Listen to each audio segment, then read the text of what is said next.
যিটো বঘৰা পাহাৰ আৰু এটা নৈসংগিক পৰিৱেশত যোৱা বৰ্ষৰ পৰা আমি যিটো চলংকিৰি নাট্যগোষ্ঠী এটা সামাজিক সাংস্কৃতিক অনুষ্ঠানে আমি নাট মহোৎসৱ অনুষ্ঠিত কৰিছোঁ। সেইটো আছিলে কইনা কন্দা নাট মহোৎসৱ।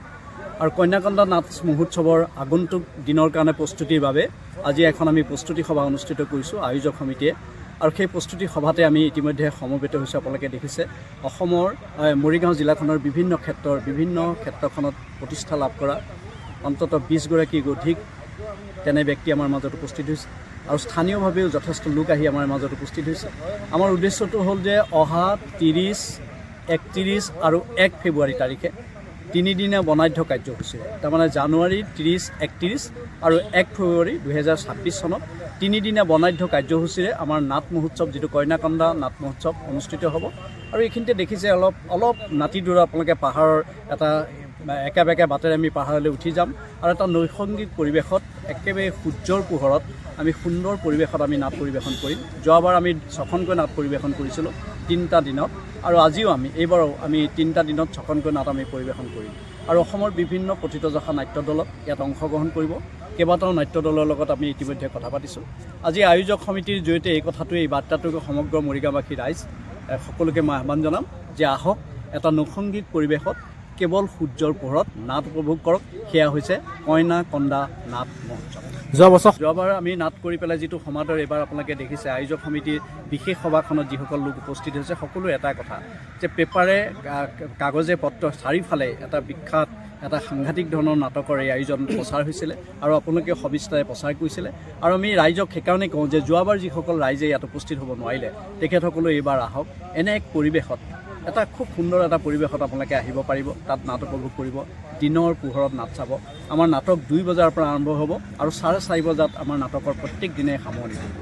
গতিকে প্লাষ্টিক মুক্ত এটা ঠাই আৰু এটা প্ৰদূষণমুক্ত এটুকুৰ ঠাইত য'ত প্লাষ্টিক নাথাকিব, প্লাষ্টিক চকী ব্যৱহাৰ নহ'ব, বাঁহৰ সামগ্ৰী ব্যৱহাৰ হ'ব, ড্ৰপ স্ক্ৰীন নাথাকিব, য'ত পিছফালে থাকিব যিবিলাক স্ক্ৰীন সেইবিলাকো বাঁহৰ সামগ্ৰীৰে বনোৱা হ'ব আৰু পাত পতুৰে বনোৱা এই সামগ্ৰীৰ মাজত এটা নৈসংগিক পৰিৱেশত নাটক উপভোগ কৰিবৰ কাৰণে আপোনাক সকলোকে মই আপোনালোকৰ জৰিয়তে আহ্বান জনাইছোঁ। ধন্যবাদ।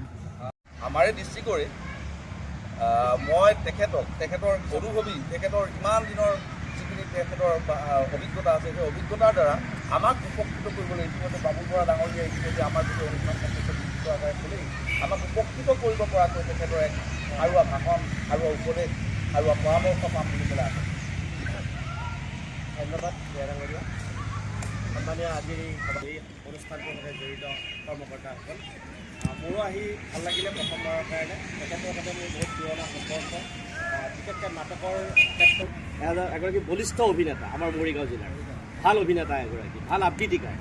তেখেতৰ আবৃত্তি আজিলৈকে আছোঁ আৰু বিদ্যালয়ৰ চলোৱাৰ দায়িত্ব পোৱাৰ পিছৰ পৰা আমাৰ ধৰি লওক পৰিসৰটো আৰু অলপ বাঢ়ি গৈছেগৈ।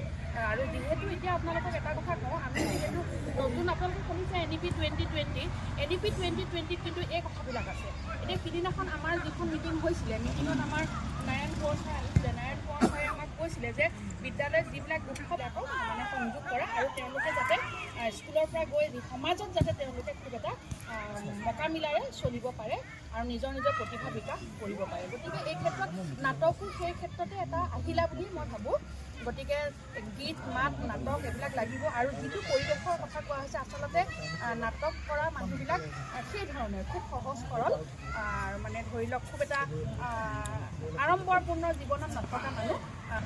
মই তেখেতৰ অনুভৱী তেখেতৰ ইমান দিনৰ যিখিনি তেখেতৰ অভিজ্ঞতা আছে সেই অভিজ্ঞতাৰ দ্বাৰা আমাক উপকৃত কৰিবলৈ ইতিমধ্যে বাবুল বৰা ডাঙৰীয়া ইতিমধ্যে আমাৰ যিটো অনুষ্ঠান নিশ্চিত আকাৰে চলি। News desk report, Assam Reports Live.